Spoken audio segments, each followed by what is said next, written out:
So happy World Smile Day, everyone. As you can see, we're fully decorated with our smiles.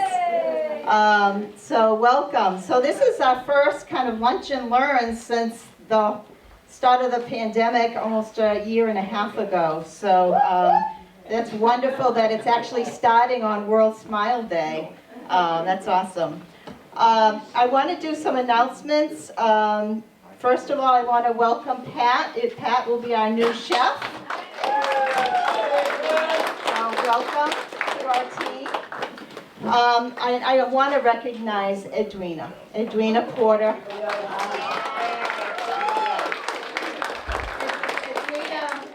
Gone through the worst with us with the whole pandemic. When we shut down in March of a year and a half ago, I went to Edwina, I said, what can we do to make sure that we still have meals available for our seniors? And we put together the home delivery system, and we served that home delivery on Tuesdays and Thursdays, 2 meals each day going out of here, delivered through our staff. And then we did on Fridays the fish curbside pickup. I'm sure some of you participated in that as well. So over the past year and a half, we had delivered and passed out over 11,000 meals.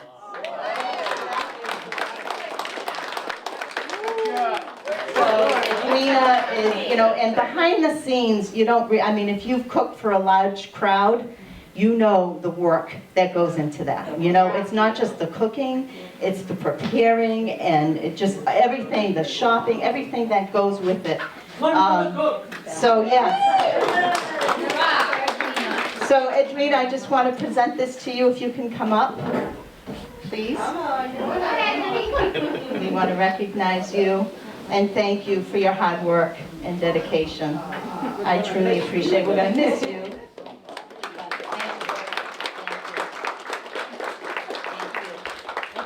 And we have a beautiful cake and some flowers that you can take home as well. So, do you want to say anything?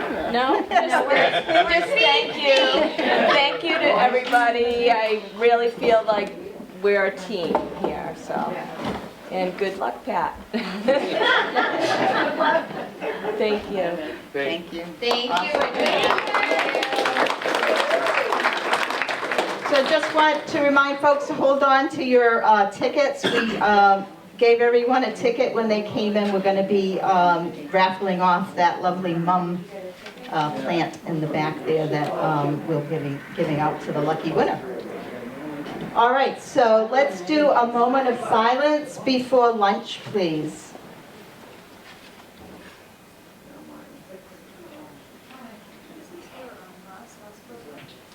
All right, thank you. Enjoy your lunch. We're going to have the chief come up afterwards and make an announcement and also do the presentation for our speakers. Welcome to the first Lunch and Learn that we've had in probably, over a year. Welcome back to the Senior Center. I'm glad everybody's enjoying themselves. I got a whole bunch of people to introduce to you today. And then we have a guest speaker, and they're going to be talking to you about the Charter Revision Committee. So, let's see, who do we want to introduce first? We have a member of the Board of Selectmen is here with us, John Wise.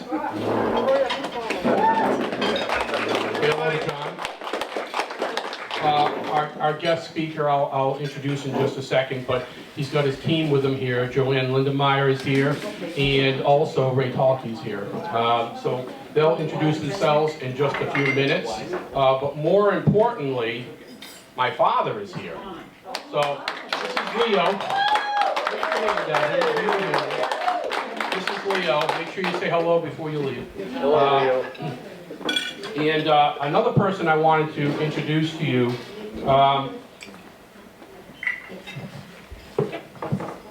there's a gentleman by the name of Bill Anke, who's here. His wife works here, and it came to my attention that Bill was one of the founding members of the Uxbridge CERT team, the Citizens Emergency Response Team.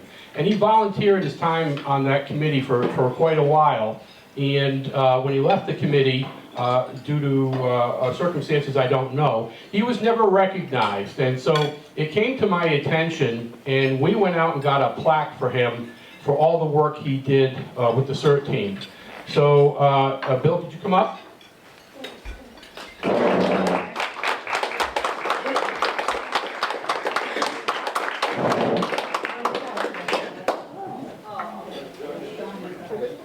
Bill, we got this plaque for you. We apologize that your contributions weren't recognized, but we thought it important to go out and get you a plaque to memorize your work for the CERT team, and we certainly appreciate it. The town certainly appreciates it.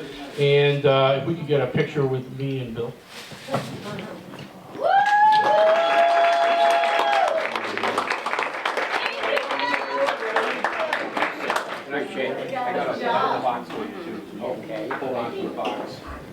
Okay, so the next person I'm going to introduce to you is Patrick. Patrick is the chair of the Charter Review Committee. Stefan, he is originally from Ohio, and apparently the weather there wasn't bad enough, so we came to Massachusetts. He's an engineer, got his degree from Ohio State University, I believe. The Ohio State. So I believe that makes him a Buckeye. And he's going to spend a few minutes introducing his team and telling you what they're doing on the Charter Review Committee. Thank you, Chief. Thank you for your service, sir, to the town and our country. Thank you. Appreciate it. So, the Uxbridge Charter Review Committee is established every 10 years. We just happen to be lucky and volunteered for it. So we have information about the members here. So Ray, if you'll move along, we'll just go ahead and start with that. Next slide, please. So, in talking about the Home Rule Charter, there are statutes at the state level and the charter itself that we have in town since the year 2000, which guide our town government. And under the Massachusetts Constitution, there's Article 89, which grants cities and towns those rights to self-government. And under the Massachusetts general laws, you have Chapter 43B, which is a Home Rule Procedures Act. So what I'm doing is setting the background for how is there authority for a town to have a charter, and it comes from these areas. And I apologize that in the back of the room you may not be able to see the slides too well, so I'm not going to read every word on the slides. If you want to see something or know something, you can ask a question and we'll try to clarify it for you. Yes, sir. Is this the reason why this is called the Commonwealth of Massachusetts? No, there are other reasons for calling it Commonwealth. This thing that we're dealing with here is only the Home Rule Charter for Uxbridge. So it is essentially the constitution for the state, or for the town of Uxbridge. So we'll go on next with the other one then. So in terms of the hierarchy of laws in the state of Massachusetts, you have the Constitution for Massachusetts, general laws, or MGL, number that we know of, and then you have local charters, and then bylaws, and then policies from various boards and committees.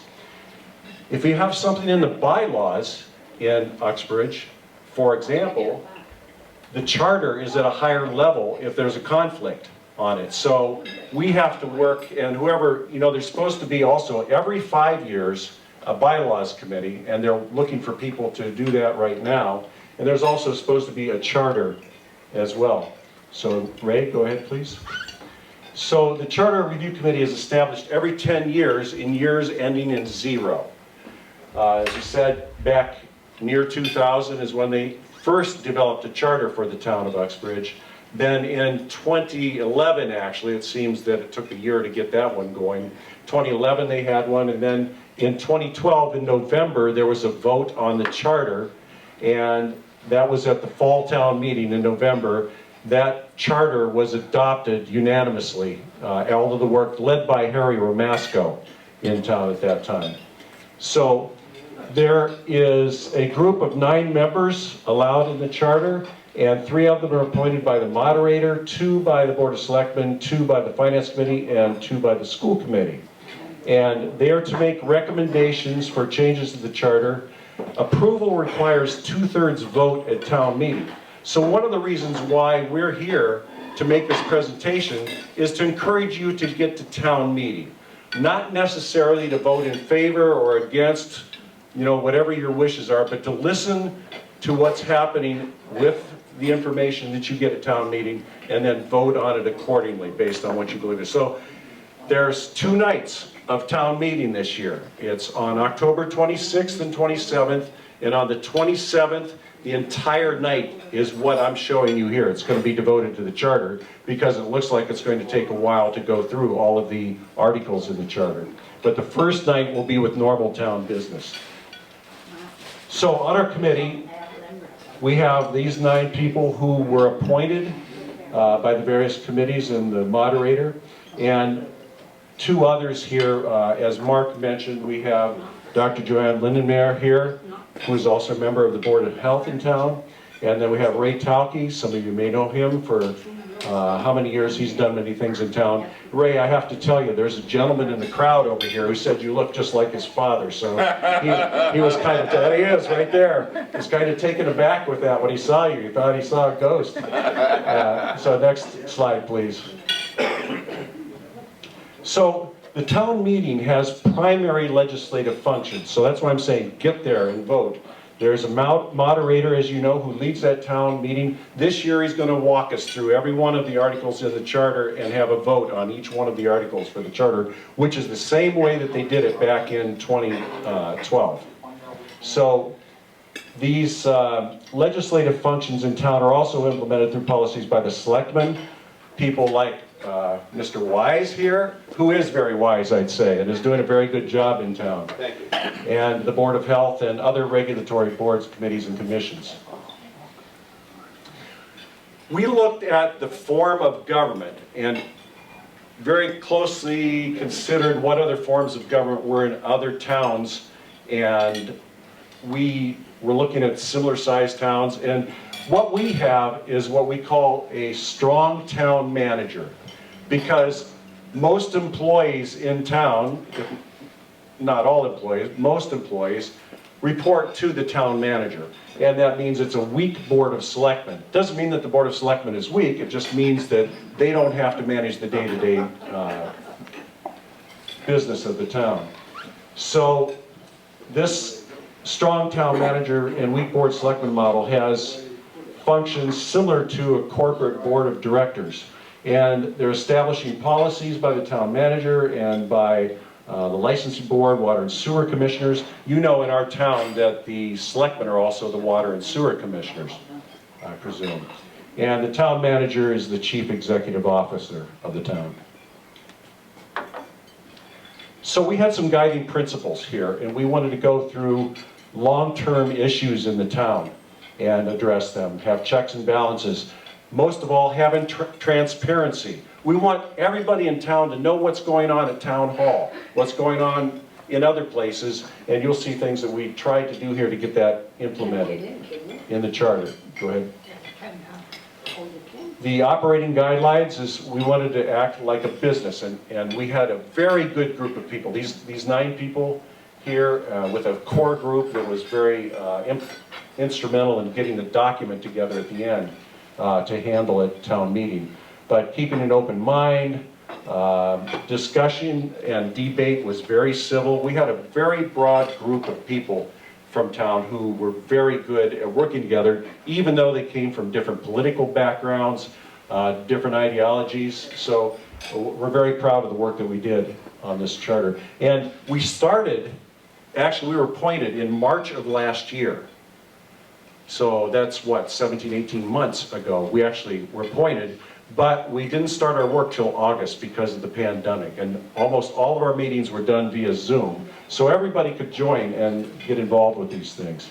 And we had interviews. We had nearly 30 meetings, maybe over 30 meetings, and interviewed the town manager, town clerk, all the selectmen, and many other people, our legal counsel, etc. So it took a lot of interviews, and we took their ideas and formed them into our deliberations that ended up with the new recommendations we had for the charter. So we also asked for input from residents at every meeting. Unfortunately, let me ask you, how many of you even know that we have a town charter? You know now, don't you? You know now, right? How many of you have ever read the charter? We have a couple of them in here. It's a long, complex document filled with a lot of things about government. So I understand that. That's perhaps why we didn't get as much resident input as we would have liked, but that's why we're talking to as many people now as we can. Go ahead, Ray. Our major amendments that we recommended are, on the select board, we're under the understanding, and we can see it going on around the entire state, changing the name of selectmen to select board.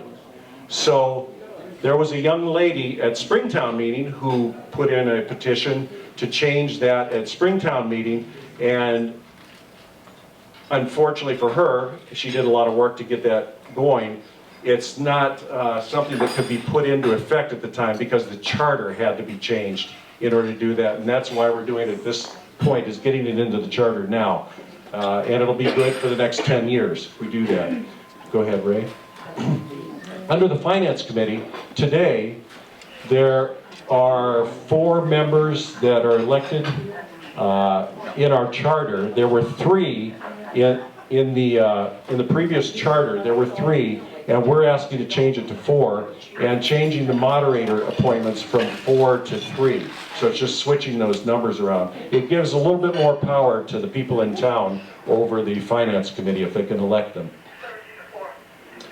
In the Finance Committee, we also just put something simple in there. It was just changing a couple of words saying that the Finance Committee doesn't really have to address every article, just they could stick to things that just have a financial implication in town. As it is in the charter today, they have to go through everything, even if it's something that says change in the name from selectman to select board, they have to go through that. And another thing that we are proposing in there is a censure provision. So any resident can put a petition in with a certain number of other voters. It says 50 signatures to do that. And it's more or less telling any of our town boards and committees that we're not happy with what they're doing, and we're giving you an opportunity to say in an official manner that we'd like you to consider that the townspeople are not happy with what's going on. So it must be approved at a regular special town meeting, this censure provision. And it also means it can be done with any boards or committees in town. Go ahead. The select board. We have in the current charter that if somebody is elected as a selectman, they have to wait 1 year before they're allowed to vote on whether a town manager can be released. And what we're proposing to do now is to move that to 6 months. We also are asking for a sunset provision. There are several committees or boards in town who've existed for many years, but they don't function. Nobody goes to the meetings, nobody's on the board that we know of anymore. And so what we're asking is that this committee situation be reviewed over a certain period of time and then taken away. That committee or board is eliminated if they have not been functioning. The sizes of boards and committees vary considerably in town. So what we're saying is the standard should be for 5 members to be on a committee. There'll be an exception for the Finance Committee and the School Committee. This increases the size of the Board of Health from 3 to 5, if possible, and the size of the Zoning Board of Appeals from 3 to 5. And the Board of Public Works would have 5 that we're going to talk about shortly. And it doesn't affect the Board of Trustees for the library. Go on, yep. The next big thing is, probably going to generate most of the discussion, is having a Board of Public Works. Today we have a Public Works Department that reports to the town manager. What we're asking is to separate that function from the town manager, have 5 people elected from the town, and have the input over a superintendent of public works. And there are many towns in Massachusetts that have water and sewer commissioners. There are many that have boards of public works. After much study and looking at other organizations around the state, we decided that the Board of Public Works would be the best option for Uxbridge. Go ahead. So go ahead, Ray. We also wanted to change the recall provision. You may remember in 2019 that there was a special petition put in to have a recall provision in the charter that would help people to get involved in a recall of selectmen or whomever they wanted to recall there. So what we're doing is just changing that recall provision with some of the provisions that are shown in the slide here that you'll find out more about later. Good. Under the town manager, one of the important things that's happening is the town manager has 40-some people that are reporting to him, and what we found is many of them haven't even had a review for years, if at all. So what we're asking is for a person to be hired who is a human resources professional and implement a lot of things that are professionally handled throughout industry and other organizations here. Go ahead, Ray. And the other thing is merit principle. Hi, I'd like to hire you to be the town manager for the next time. Can you come just because I like you? You talked to me today, and just because I like you, I would like you to be the town manager next year, you know, when our own person. Is that okay with you? Yeah, as long as I can boss him around. As long as you can boss the police chief around? Yeah. Oh, okay. All right. Yeah. Okay, that's a good idea. And so here it is. Under merit principle, I like him now, therefore I'm going to hire him. I like him.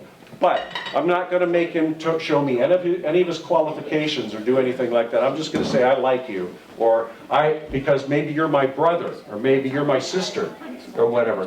What this says is, let's hire people based on their qualifications for jobs. Does that make sense? Everybody say aye. Yes. All right. Yes.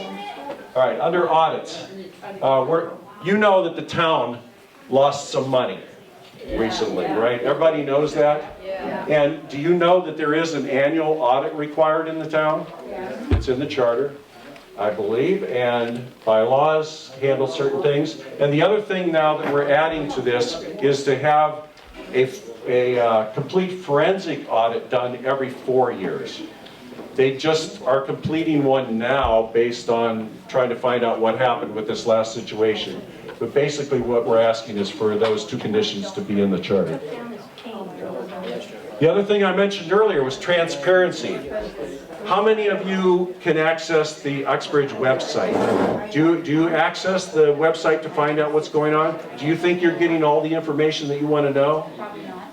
Probably not. What we're trying to say here is there are ways to get information out there. We're trying to require the town departments, boards, and town manager to put more information onto the website.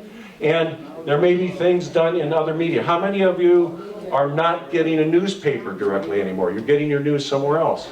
I don't have a newspaper anymore.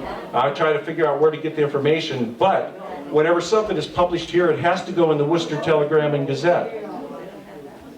So it still will have to be put into the Worcester Telegram and Gazette, but you don't necessarily get your information from there anymore. So let's have other ways to make transparency to government. The other thing is, it's a very simple thing, but it's important here, is that we change some formatting, clarity, and grammar for the charter. And I'd like to thank Joanne, especially Ray. Ray spent a lot of time going through here. I didn't even know that there was a Chicago style manual. Ray, tell us about the style manual. Where did you come up with such a thing that resulted in us changing the capitalization, some of the punctuation, some of the words that were in the charter that were put out? Well, there are certain general rules in terms of grammar and creation of documents. Our previous charter was not that consistent with its use of grammar and style.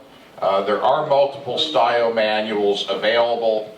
Probably the most common for most governmental documents is the Chicago Manual of Style, so named because it originated at the University of Chicago. So we went through the entire charter, looked at the grammar, looked at the sentence structure, syntax, capitalization, use of punctuation, and cleaned it up from previous versions. Okay, thanks, Ray. So we just spent too much time on the Chicago Style Manual. But it was interesting because you're going to see the document that we changed, and you're going to see all these changes with things crossed out and other things added to it. But the basic point is we were very meticulous in what we did with this charter document. And we're very proud of going through it in that level of thoroughness. So we hope that you can get through it and understand what you're looking at there, because it's important to read it before you get to town meeting. So our next steps are to continue to gather information, because we're going to have to meet in a couple of weeks with the selectmen and the finance committee. You know that the finance committee and selectmen, and others at times, are asked for their recommendations at town meeting. So right now, I'm going to grab John and ask him to agree to everything that we're going to have. Right, John? Wait a minute. We'll see. Oh, we'll see. He says we'll see. Okay, that's not a commitment, but we'll see. All right, in any case, we have to talk to the Finance Committee of Selectmen to try to tell them why we changed some things in the charter, and that'll happen soon. And we've had the attorney, town attorney, give us input. We've changed things in there according to what the attorney recommended. And we also recognize that some things might happen on the floor at town meeting. We'll be ready for that. And most importantly, in order to get this approved, it's going to go through our state representative, Mike Soder, and he's going to take it through the legislature and hopefully get it passed there, if it passes town meeting. Right? That's it? That's it.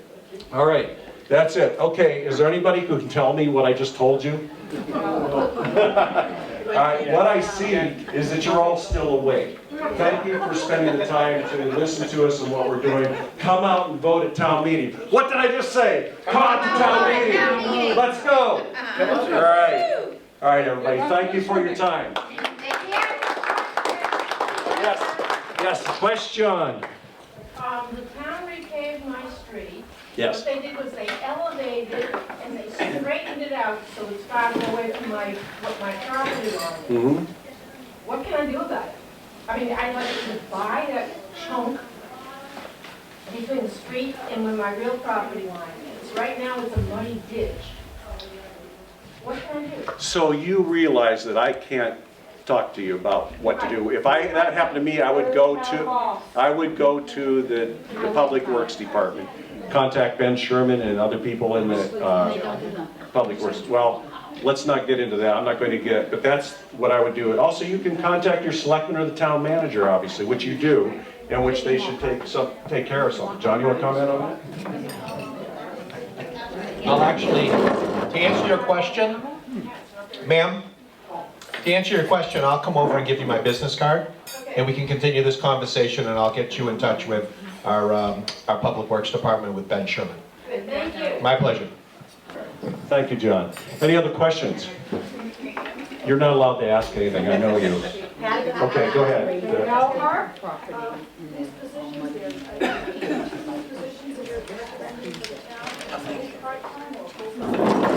No, they would be part, just like the school committee or the committee I served on and whatever, these positions, except for the human resources director. It's obvious if you have a human resources director, they will have to be hired. That's it? Okay? Yes? Hold on, well, yes, sir? Is there any place on the website that I can get a flow chart? Not a flow chart, I'm sorry. A copy of this. Organization chart. The organization chart, I don't know about that. But I should mention that if you want to see this set of changes that we have, they are, if you go to the front page, uxbridge-ma.gov on the web, you can get at a lot of information like that. I'm not sure that I've ever seen an organization chart. Have you, Mark? There's one within each department, but I don't know there's one for the town. Yeah. For each part of the organization, there might be something there. So you'll have to go to the website and just look and click on those organizations in there. It's under, like for example, the police department. So there are departments, as you know, and committees and boards on there. So anyway, this is important too. If you want to look at this, you have access to the web. Go to the front page, as I was saying, of the town website, and there's something you can click on there that takes you to the warrant for the town meeting, and you can check out this charter, all the language we talked about, especially Ray's good works with all the punctuation and grammar. Thank you again. Anything else? I see this gentleman. I'd like to ask why when they pave a road, they don't put the lines in the road, divide the road. There's a lot of utilities in the town, and they're never divided. There's a lot of old people who don't drive no good, they don't know which side of the road they're driving. These lines should be painted, and they shouldn't get called. So John said the same thing a minute ago. John, you'd say contact John or somebody? What was this question? The question was, there are many streets in town that don't have lines, and it's a little bit confusing, so they would like to have lines put on streets. Okay. So again, who asked that question? Okay. Contact me directly. I'll give you my business card, and I'll start looking into specifically your street and some other streets, and we'll talk with Ben Sherman about that. Because There are many people that have some worse than others. But there's a lot of things, a lot of people can't drive at night, or they go out in places, they like to play bingo, but they can't get a ride home because they can't drive at night. okay. But, they have the lines on the road, they know what side of the road they're driving on. I've seen a lot of other roads here and in other towns that need these lines on the road for the old people, especially for those that have sight problems. And when they go to the eye doctor, the doctor will tell them, you can't write nights anymore, you can't do this anymore. It takes them off the street because they're too bad to be running. But if they can run, they can drive, they should have planes to see what side of the road they're on. Okay, so again, I'm going to give you my business card. We can talk about specific streets, and we'll go from there. Okay, sir? Great question.